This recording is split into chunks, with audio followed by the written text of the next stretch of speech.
Welcome back, everybody, to the Snowy Mountain Heroes of the Storm Supercup number 2. We are in game number 2 of the day. This is our second best of 3 semifinal. If you want to know information about the bracket and what it looks like, you can do !bracket in chat.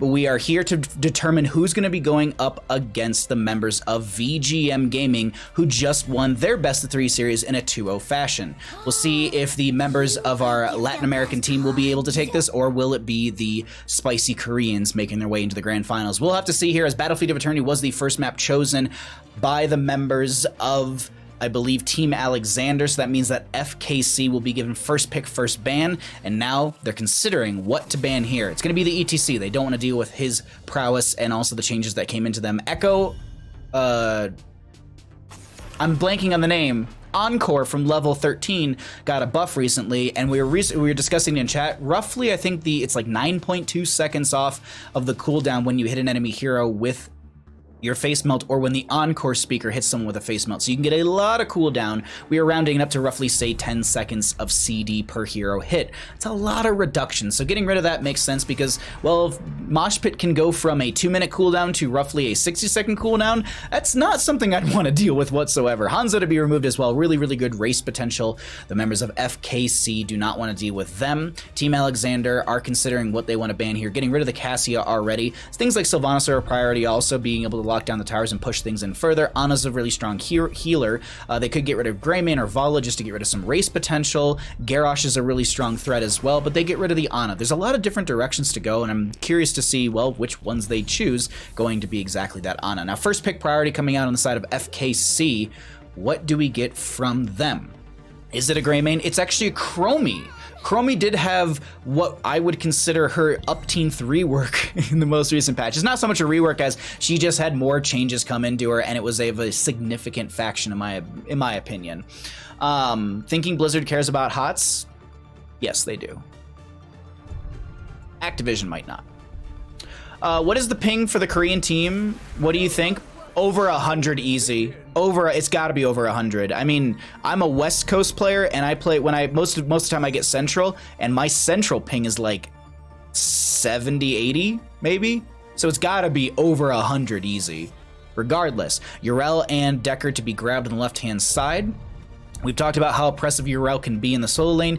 We will be seeing good examples of that here. Right-hand side, before we get into the next ban phase, we'll go for the Joanna and the Stukov. So no race potential really locked in for them, but so far their team fight is pretty strong. Very controlling, very slow, but very, very critical if they're able to get a single target pick. Blessed Shield into Lurking Arm into the Chromie Burst is something to worry about.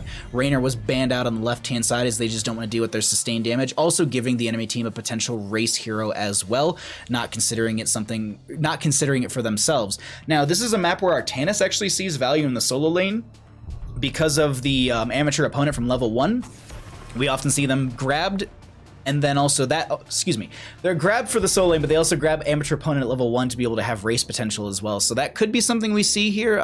It's not crazy popular, but it has popped up here and there. Yrel, Deckard, so they still need a main tank, race potential, and wave clear. Just a lot of things that need to be picked up on the side of Team Alexander. Greymane is banned out, Hanzo's banned out. I think they go into Vala. Lunara is an option as well, but I don't think she's too popular. Sylvanas will be grabbed. We did talk about her prowess being able to push down towers and lock things down. If we're looking at the old Korean days, I mean, they would take one objective and rush it down to keep. I think Korea might have held their record in speed running a map. Now, I might be wrong on that. There might be the Warhead Junction map from one of the NA games, but like Korea was like notable in the early days of HGC of being one of the fastest map players just because they took small advantages and just blew them out of proportion. I talk about that a lot of high tier play where just small mistakes from a team can be blown out of proportion. This is going to be a Tychus grab with a Malthael as well. Tychus will be their sort of race, also providing some damage into Garrosh, a little bit of CC with that grenade as well. Commandeer Odin is a good anti-siege and also sieging tool, so we'll see that potentially picked up. Draken Laser Drill could be used as a zoning pick, but I doubt it. Commandeer Odin's so valuable overall. You also have iframes, or your unstoppable frame, excuse me. Watching too much SGDQ recently, you have unstoppable when you are popping that Odin or that Commandeer Odin, so you do have that opportunity to you know, kind of self-cleanse, kinda. And Akira to be grabbed. Not super popular in many of the leagues, divisions, whatever, but hey, she is She's strong, honestly. I think she's really, really strong and undervalued. Dope Monster, thank you for the follow. Garbage Man, thank you for the follow. Jocks, thank you for the follow as well. I hope you all enjoying the content you're seeing. Thanks for hanging out, everyone. I do really appreciate it. We have this best of 3 and a grand finals, which is a best of 5 coming up a little bit later today. My NA ping from the Netherlands is around 115. Dear Lord. Korea won draft, you think?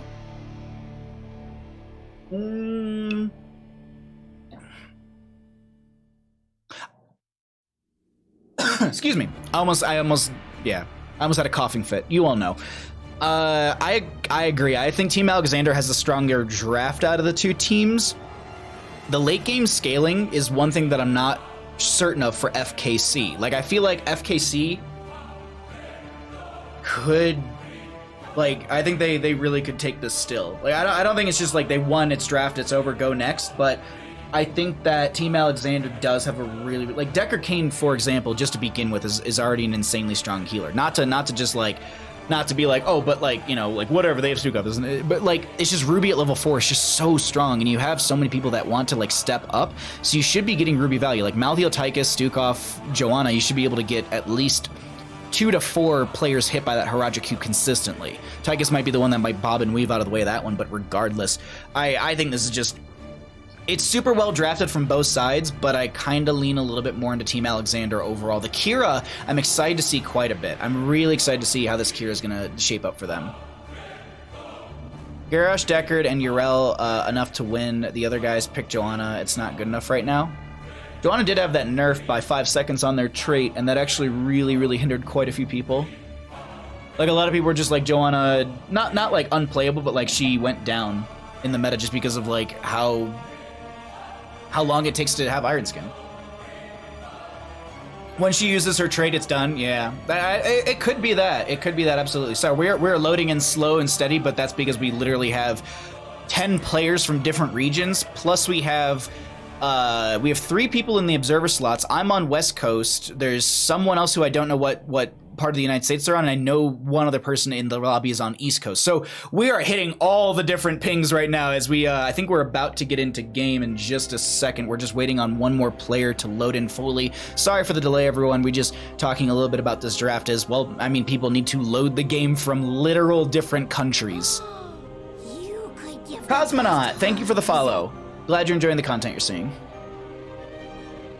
I swear to you, like, we're literally almost in. Like, the bar just did that last itty bitty chunk, and we're like, we're here. We're almost there. Haters to dash benefit. Let's get into game.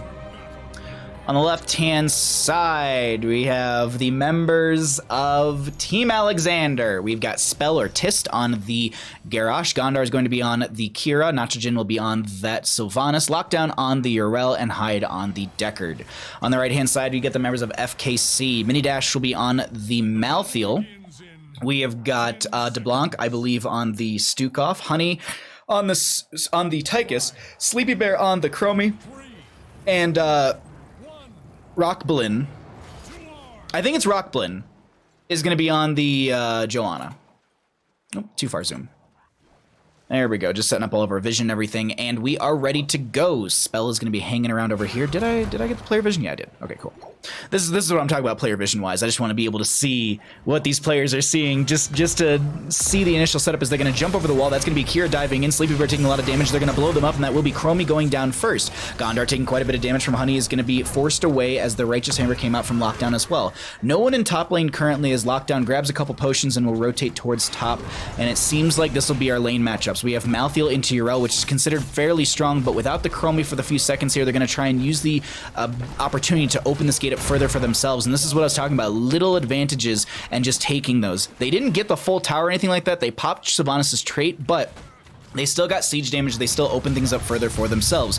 Chromie did go into the deep breathing at level 1, which I believe was changed in the most recent patch. After hitting 20 heroes, reduced the cooldown of Dragon's Breath by 5 seconds and the mana cost from 65 to 30. I do believe that is the most recent change. I might be wrong on that. I know that the level 1, like the spell power increase, I believe it is. Like, I think that one got changed as well. I think deep breathing got a change as well. Don't think there were any level 3 changes from chronic conditions or anything of like the adhoral anomalies. Hyde is going to be starting on this camp with some help from Nitrogen. Honey going to be scanning this out. They do see it there. I'm just going to actually swap over the enemy side vision just to see what they're going to see. SleepyBear might just be trying to throw in some pokes here and there, get a couple more stacks on that deep breathing from level 1. They didn't go into once again the first time. I actually don't know if that was changed at all, but either way, Rock is not going to get hit by that Groundbreaker. Garrosh at the 5 stacks, which I think is the first portion of the quest. I think there's 5 stacks and there's 15, yes. So they have the additional damage over 3 seconds, and then when they hit the 10 more stacks, they're going to be able to get a cooldown reduction on that baseline as well. But Mini Dash doesn't see the rotation coming out of bottom lane. Lockdown coming in as well. Well, I guess Lockdown is already here, but Lockdown coming out from the Deckard Cane. Hyde able to get the scrollless ceiling, and they find a pick right there. dBlaNk is going to start this camp with some help from the Joanna and Honey. They're actually going to swap off of that as the camp in top lane will be grabbed. Sylvanas still in bottom lane, just grabbing the experience, and this is looking like a solid level lead starting to form here in the favor of Team Alexander. Hyde does channel this over, going to be able to get the regeneration globe thrown over to some friendly members, and they just continue to make these quick rotations between lanes to get experience as they have the bruiser camps. Tist or Spell not able to get there in time. And we just wait for the objective to spawn, as it looks like this will be camp for bottom lane. Grabbed Urel hanging out, looking just to push up this Impaler camp a little bit quicker, or at least harass them to slow down their own clear onto said Impaler camp. This is a nice thing with Deckard Cain I want to point out as well, and this is something if you are a Deckard Cain player, or if you're maybe even a solo laner. If your Deckard Cain comes over and throws a potion in the solo lane, you can kind of hover around it. You don't have to pick it up immediately. You don't have to grab that health. Just so you maybe, if you need some sort of burst in health, if there's damage over time on you, you can maybe kind of mitigate that, or at least heal through it a little bit better with some Deckard Cain potions. Speaking of, there actually is going to be the Ruby picked up at level 4. I didn't see any, so it might have not been triggered for that one, as Gondar taking a lot of damage. Honey getting very low as well. It's going to be the Nitrogen diving to the backline. There's going to be a toss out from the Garrosh as well, but Nitrogen might have bit off more they can chew, as that's going to be a kill for kill. Gondar low does get the Blood Rage stacks into quite a few members right there. Lockdown from the Deckard Cain with the scrollless ceiling, and they're going to lose the cure right there. And I was wondering if they'd find a counter kill, but no, it's not going to be evened out. Joanna stepping in. That's going to be dBlaNk being harassed right now by the Urel. Hyde getting very low. Mini Dash is going to be hit with the Heraldric Cube. There's a lot of slowing, there's a lot of the Dragon's Breath coming out from the Chromie, and they also did go into the level 7, the Mobius Loop, which this one was changed from our most recent patch as well. So this is, you see those little inner circles for the circles of the deep breathing. Those are from that level 7 pick, or I guess level 5 for her, 6? I can't remember her order off the top of my head. It's either way. Oh my god, JB, thank you for the raid. Welcome, everyone. Horsia Hots, thank you for the follow as well. Sorry about that. If someone can shout out JB, I'd very much appreciate. Oh, someone did. Thank you, Ash Mantle. Okay, sorry. I'm a little slow on chat. I was trying to focus in on the game because we have a lot of great action happening right now. This is Lockdown trying to get out of here. There's a whole lot of damage chasing into them, as I think they should be able to back out. Tychus was picked off by the Deckard Cain above us in the solo lane. We missed that. I thought Lockdown was going to go down right there, but that will be the Immortal phase, halfway phase, going over in favor for the team of FKC. Does Team Alexander bring the fight in is the question that I have, or are they just going to go purely for race? No, they're bringing the fight over here. Gondar, oh, that's going to be scroll ceiling, but they pop the Iron Skin from Joanna, going to back off. They did go into hold your ground at level 1, so that is still going to be, I think it went from a 30-second to a 25-second cooldown, I think it is. The Joanna will be going down. As someone said in chat, once they press D, it's all over, and apparently that's exactly the case as they end up going down. Meanwhile, on the left-hand side, Sylvanas is dumping in the damage. Spell, or Tist, I believe, is going to be hanging around over here on the right-hand side, dodging some of the damage, but harassing and trying to zone them back so that way they're not able to poke at this. They don't want to eat free damage, though, so they're going to go ahead. I'm going to get rid of this. Hold on, sorry, 1 second. There we go. Sorry, I didn't want to see chat keep popping up over and over again. But regardless, we are going to have the objective phase, first one of the game, going over to the side of Team Alexander. 5 minutes and 30 seconds in or so. What value they get from this is the big question from me. I want to look really quickly. Sylvanas does... Oh, she actually just popped her trait. That was just like, why is it such a short cooldown? Yeah, they just popped it. There's going to be the slowing sands in front of the gate to zone back the enemy team. Gondar is going to take one of the deep breathing, or excuse me, one of the Dragon Breath's damages. There's a whole lot of damage coming out, as well as a lot of potions from the Deckard Cane. Yrel is going to get locked down from... I need to stop saying locked down, apparently. Is going to get held up by the Lurking Arm from Stukov for a second right there. The objective phase, still fairly healthy, is going to burn through this fort. The question I have for them, are they going to stay on this push through top lane, or are they going to get out of there? It looks like they're going to stick with that. And while they're sticking with that, let's look at the damage, experience, and healing that's come out from these players in this early game number 1 on Battlefield of Eternity. Slowing Sands once again to zone them back. The Immortals sitting around probably 30% of its health, maybe 20 something. A lot of potions out there, so if they want to step into this, Nitrogen did get their trait back up once again. Gondar going to try and back out of here. There's a lot of damage coming out from this Joanna. The potion's going to be there from Deckard Cane, 50 health on Gondar as they're going to back off. They're actually, okay, no, they double back for the potion. I was like, are you going to double back and engage once again? Regardless, they get a fort front gate and a keep front gate during, well, not all of it, but you know what I mean. During the first objective phase, and this is what I was talking about in the draft, these players are really notorious for taking any sort of advantage and really running with it and literally running it through that top lane. Lockdown just kind of zoning back mini dash, just holding that Righteous Hammer in channel form, as that will be. Sorry, I had to admin. Regardless, we're in game. We're here. We're ready to go. Sorry, my stream deck.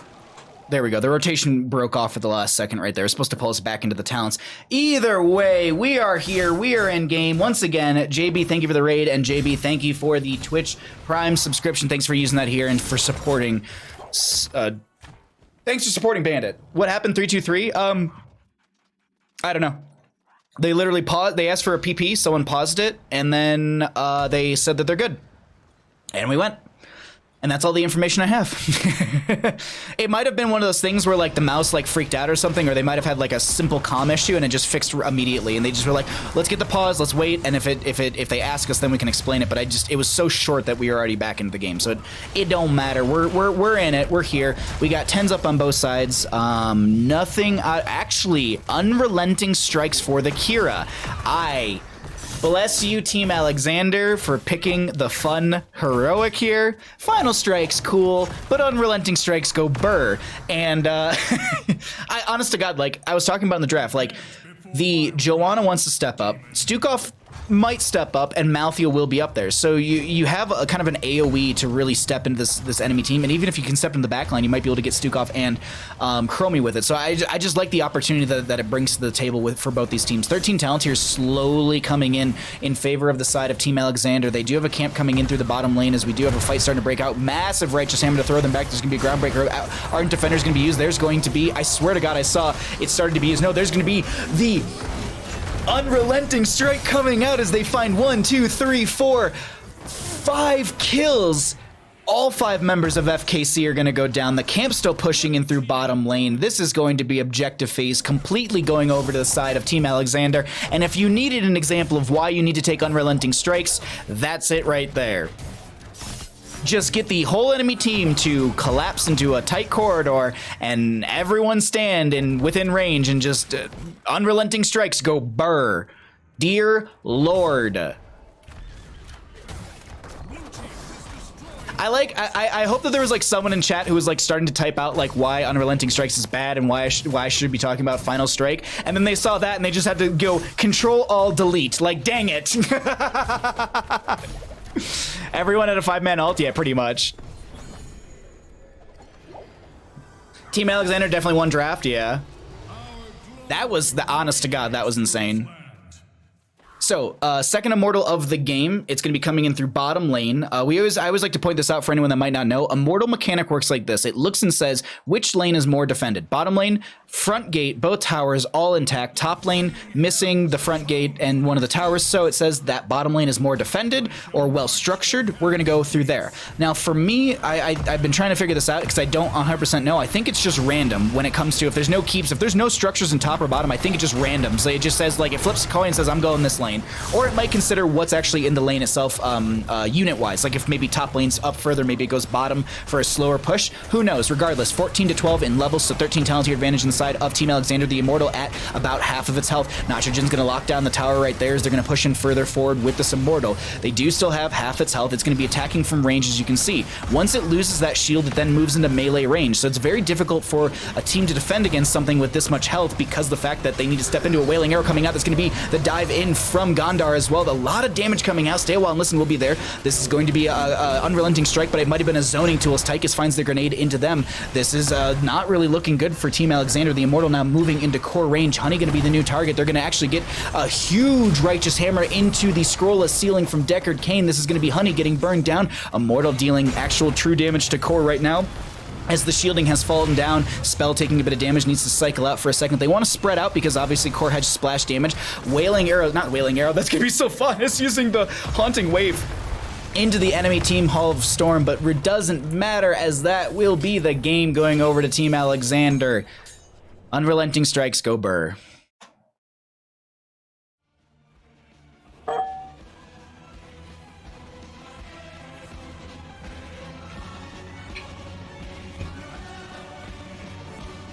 Fun fact is, Maze Blizzard is almost same functionally. Does slow is a basic ability and does not require channeling. Oh, I might have missed something. What server? It was probably on Central. I can look next game. I'll try and look next game when we load in to see what server it puts us on. Let me show you all the talents. How do you rotate the camera? It's a special input from Aliobs. You have to.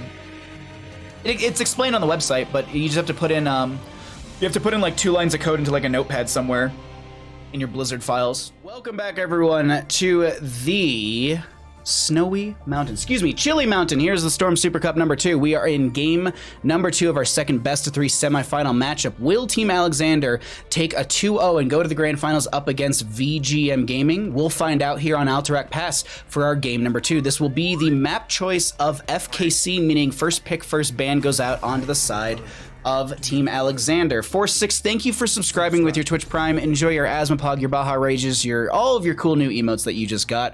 Speaking of new emotes, we have 2 new emotes being made by an amazing artist, and I just sent payment for that today, so we're in queue. We'll eventually get them, but I'm excited for it. We're gonna swap out some emotes, and I'm just trying to build up all of those nice emotes for all of you. But regardless, thank you so much for the Twitch Prime. Thank you, thank you, thank you. As Cassia will be banned out, Anna to be gotten rid of as well. Alterac Pass will be our second map. It's quite large. There are things to consider in the global department. Dahak has actually had some notable priority here, being able to brush talk into maybe the objective phase in a flank position. Excuse me. Is really, really impactful for a team fight to maybe even just harass the backline or even the support in that sense right there. Falstead's a hero that I've seen as well pop up here and there. Dear Lord, Anonymous! Are you serious? Who the hell? And I'll still be here tomorrow to high-five you. Yes. Anonymous, thank you for the 10,000 bits!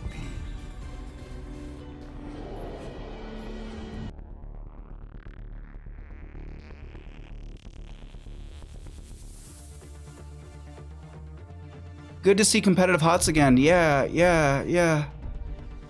Fathom 2, thank you for the follow. Anonymous, thank you for the 10,000 bits. Whoever you are, thank you. So it begins. Holy Jesus.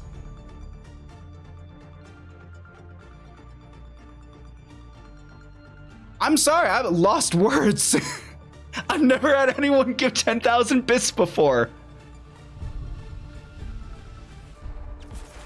Victory for the Forsaken. I gotta get into game. ETC Diablo was banned out. A new Brax Sylvanas to be grabbed by the right-hand side. The Deckard King was already grabbed initially from the member or for the members of Team Alexander. FKC with the Anubrax should be able to lock things down with the web wrap. I'm sorry, I'm just blown away. Holy crap. What's the bit ratio? I don't know. It's 100. Oh, no, that, yeah. Sorry if you were trying to wonder about it, Cash, yeah. Move the decimal places over two times. Because basically bits are bits are pennies, so just move the decimal place over twice, and that's always what the cash value is. Dear Lord, yeah.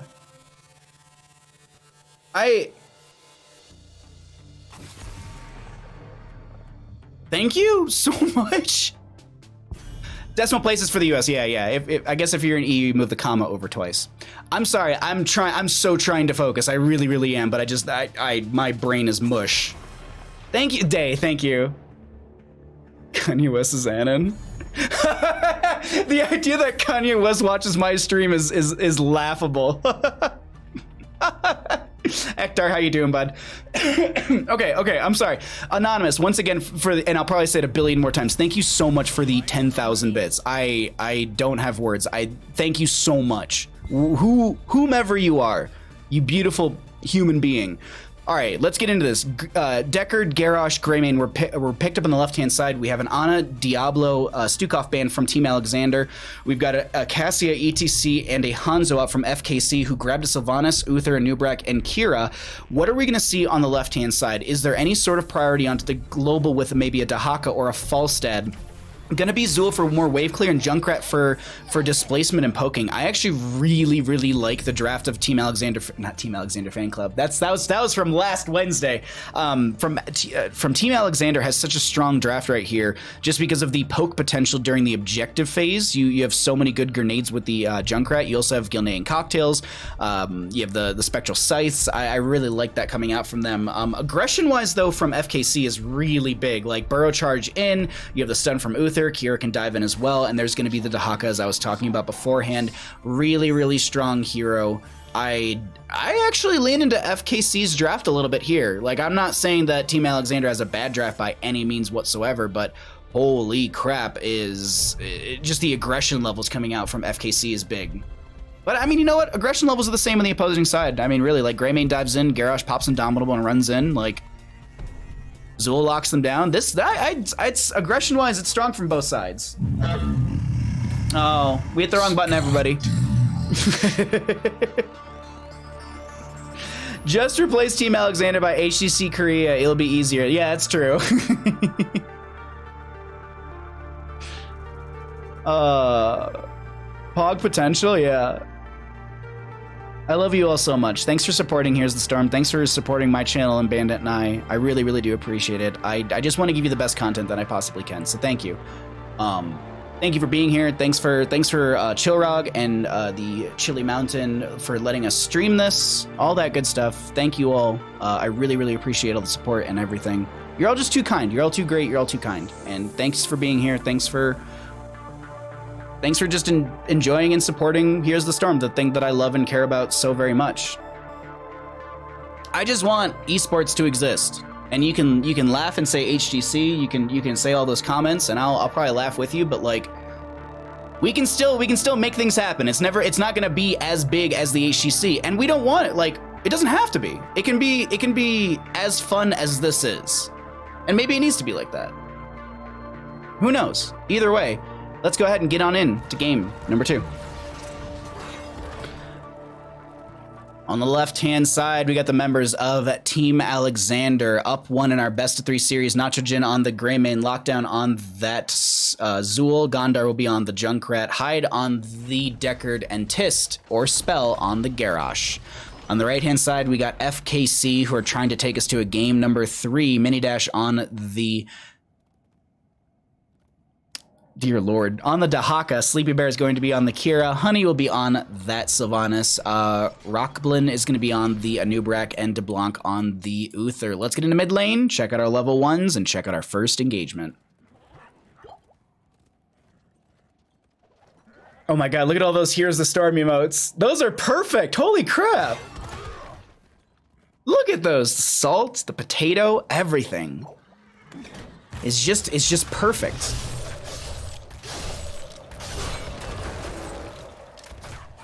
All right, so we can see we're Alterac Pass. First objective will be top. So the one thing that I want to note here, channel time for the objective phase changes. It goes up by 10 seconds per objective phase to a maximum of 50 seconds. So the first one's going to be 30, second one will be 40, third one and onward will be 30. It will be 50 seconds of channel time total. And that channel time is basically the time and the duration you need to basically have the control of the camp. Burrow charge from Nubrak. They're trying to play this aggressive. Spell comes in to try and hold things down, or maybe even just like harass a little bit. Tongue Drag will connect onto one. They have a lot of damage onto Lockdown. The Scroll of Sealing comes out. There's going to be a Groundbreaker as well. Spell trying to avoid the Kira setup as they do get pushed around. There's going to be a trap that is going to be hit by the Nubrak, who gets thrown into the front gate. There's going to be the Burrow charge as well as a Bone Prison on top of them, and they're not going to go down. I want to point out that the Dahaka is going to be increased agility as Nachijin's trying to grab this camp. They actually missed the pot, and the leash, okay, no, the leash didn't go off. They actually might have gotten a little bit of leash health off from that, so Nachijin going to take a little bit of healing from Hyde. The big thing that you want to do in this map is you want to grab this camp as quickly as possible. This is, funny enough, is almost considered more important than the objective phase in some manner, because of the fact that you are reducing armor of not only heroes, but structures. So your siege is insanely strong if you have this in the lane in your favor. The cooldown for this camp is 1 minute and 30 seconds. It spawns at 1 minute in the game. Typically, teams want to grab it exactly at 1 minute, burn it down before the 1 minute 30, so that way it is spawned and available before the objective phase 3 minutes into the game. You then go ahead and cycle back, grab that objective, you grab the camp once again before the objective. You have that pushing in the lane, creating off pressure, much like Infernal Shrines or Battlefield of Eternity with the Bruiser or Shaman camp, whichever you want to call it. The camp that summons the dogs. And that's that's kind of how you want to play this mid lane. Bosses are to be grabbed when you kind of have an advantage when it comes to kills and stuff like that, or if you can make a cheeky play when you know someone's not going to be in position. But right now, this is going to be mid lane being sieged up by the members of Team Alexander. There's a route onto one, and it seems like with the objective, I keep wanting to say objective, with the camp already down, this is going to be them trying to back out of, a Nubrak should have the kill here, but Spell is living. They miss one of the potions from the Deckard game. They step into it right there, but with 5 members collapsed around, Garrosh will go down. 15 seconds on them as the prison camps will be opening up in a few moments here. As I was saying beforehand, camp very, very close on the right and the left-hand side, as I said that backwards, but the fight continues to break out. Nachijin rolls away, eyes in the dark, giving them that opportunity to have a little extra protection, and they disengage from that, not staggering out of death. I do want to point out that the Junkrat is going to be that Chattering Teeth from level 4. I'm wondering if they go into Sticky Wicket at level 7 just for the Steel Trap build. I could not think of that term. Can anyone leak the deets of the cups? Oh, thank you, Lupus. Thank you. Sorry, yeah. Shout out Lupus, yeah. Follow Lupus. The sweet human. Ooh, Burrow Charge. Lockdown sidesteps it. Sorry, I was trying to get a drink of water right there. That didn't work out. Lockdown, I think, is literally locked into this corner. Garrosh comes in. There's going to be the toss away. There's no way they live through that one, unfortunately. Almost. Spell was there just a tad bit late. Sylvanas is going to be on the right side of the minimap grabbing that camp. And here's the thing, objective phase, it's still up. It's been up for a solid minute at this point. No one really cares. Because as I said, the true objective of this map is mid lane camp. You literally run it through mid. And as I said, you're also reducing the armor by 4 up to -20, I believe, yeah. So 5 attacks off of these null minions will be able to, well, reduce that armor. Meanwhile, Mini Dash somehow, some way is going to get caught out in bottom lane. Bosses won't spawn for another 30 seconds. Most maps have them spawn at the 5-minute mark. If you didn't know that, that's your little fun tip. Another fun tip of the day. Lockdown. They're trying to dive on them too again. That's going to be Burrow Charge, just connect. There's going to be the Impaling Blades afterwards. They're going to get pushed around with the Revolving Sweep. Body blocking coming out. They do catch the Anubrek, and I think they're going to be able to back off right now, but Spell coming in. They're looking for a potential toss. They're going to get the Anubrek, finds the stun as well. No Bone Prison right there, but they're going to find the lockdown onto the Zool, and that's the burst they needed. Hyde a little too late with that Haragic Cube. Meanwhile, mid lane Fort sitting at 1,068 health, and Junkrat trying to do its best to clear things out. Does manage to do so with the wave. Greymane and bottom lane pushing things up. That inner beast still active, as you can kind of see the glow around their pistol and knife, and you can see when they're in Worgen form, they have the glow around their hands or their mittens. But Nachijin might have gotten caught in this rotation, and this is exactly what the members of FKC need to do. They just need to catch these players who are a little too far out. That Greymane pushed so far up the lane and got punished. That's a great example of punishing someone who's way too far up in the lane, and a great example of reading your minimap. They looked at the minimap, said, Greymane, we can get them, and they made the quick rotation. Stun from Uther set that up. Very, very well played from FKC. Let's go ahead and cycle through those other numbers right now, get an idea of what the damage, experience, and healing is is looking like for game number 2 on Alterac Pass of our second semifinal of the day. This is going to determine who's going up against VGM Gaming. We had them win up against Press Forward in our first best of 3 of the day in a 2-0 fashion. If you'd like more information about the bracket or the event itself, you can hit !bracket. It'll give you what you need for that right there. 10 talents here on both these sides. Webrat 4 and Nubrak makes sense. Skeletal Mages for the Zool, that also gives them more fighting. Sylvanas is going to be able to burst through that camp right there as another Unrelenting Strikes is going to be the pickup for the Cure right there. Spell taking a lot of damage. They're going to try and back out. There's going to be the Skeletal Mages from the Zool. There's a Bone Prison onto dBlaNk, who also, they have the Web Wrap onto the Deckard Kane, who's trying to get out of there, but, well, they can't really do much. There's going to be the Unrelenting Strike, gets onto one. There's the stun they need. Nacho Jin goes down. The Riptire comes out as well. That's going to be a stay while and listen from the Deckard Kane, and they're looking at SleepyBear. They find the kill onto them. Nubrak gets the Burrow Charge away. Lockdown looking to lock one more down. Do they have the Bone Prison? No, and they end up just going for the objective channel. Meanwhile, in mid lane, the camp that they did grab a few moments ago was able to get the fort, and they're going to step up towards the keep front gate. Honey coming in here to clean things up, but Hyde is going to be able to force them back, throwing out some potions as well with the Herodric Cube with that ruby attached to it. 17 seconds and less going over in favor for the side of Team Alexander on first objective phase of the game.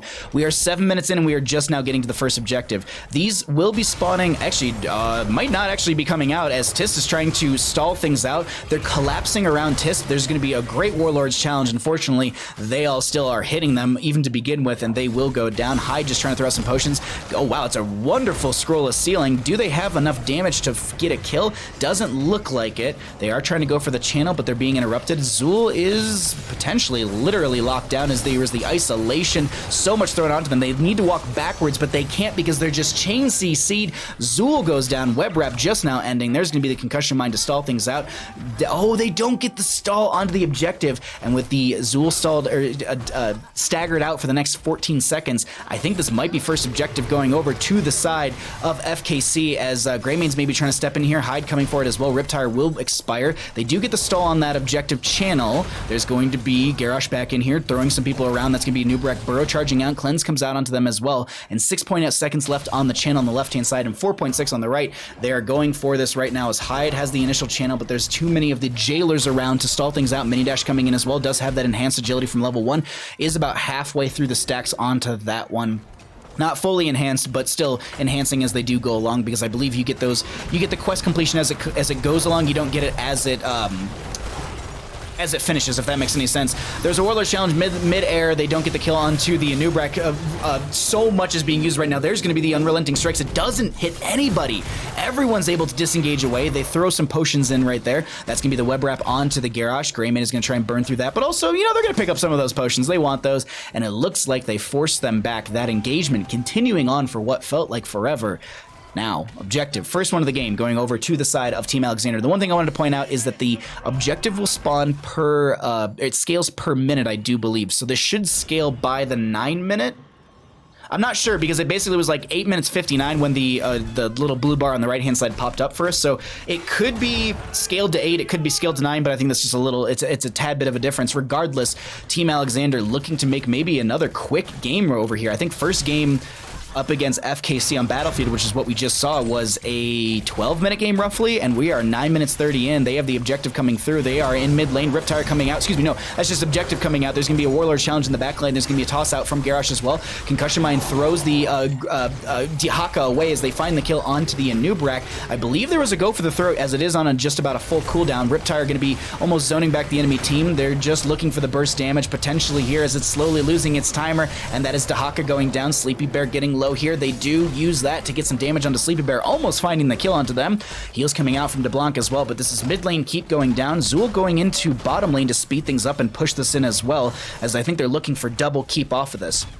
This is one of the few maps where ending off of one keep is insanely difficult because of the fact that the objective, the core itself has armor by 20. It has physical and spell armor by 20 per keep available. So with all three, 60. With two, it's 40, and with only one, it is 20. And when they hit that 20 range, it feels like a lot more teams are able to end. There's a whole lot of damage coming out, steel traps, everything. There's going to be the Unrelenting Strike coming out. They're trying to almost zone back. 80 health on SleepyBears. They're able to cycle away. The Skeletal Mages was used, but it doesn't connect onto them.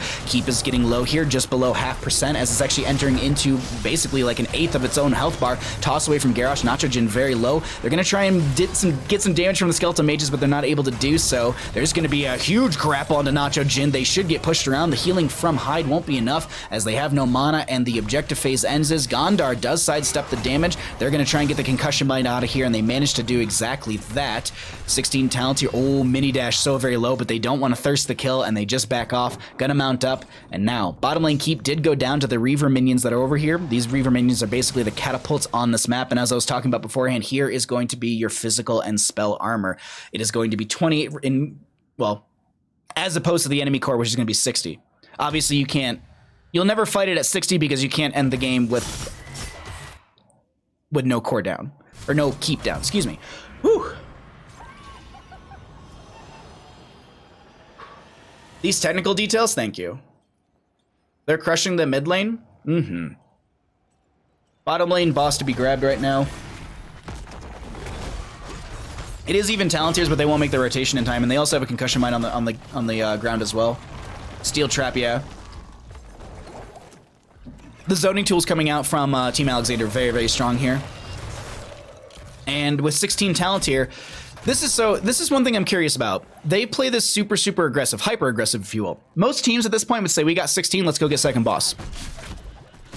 And the gap is too close for us to get any sort of advantage. But here's the thing. They have 16 Talontier advantage, they have a boss, and they concede to Haka in top lane. Lockdown is actually doing the smartest thing I've seen someone do in a very long time, sitting in the flank position bush, waiting for the Dahaka to brush stock in. There's going to be actually a Hearth out from Dahaka. They don't see that happening. Zul's saying, you know what, I'm not doing too much over here. They're going to go ahead and join the fight. That will be the Anubrak going down initially. Mini Dash coming in here over as well. Wailing Arrow came out from Sylvanas. The core at about half its health, and the boss is starting to wail even further. That's going to be a Groundbreaker. Stay a while and listen connects onto just about everyone. Mini Dash not affected as they burrowed into the ground. That's going to be them taking still a whole lot of damage. Divine Storm comes out from the Uther. They still go down. dBlaNk is going to be thrown to the far side of this. GGs are called, and the core will fall. The Yeti noises come out, and that'll be Team Alexander moving on to the grand finals. GG. Well played.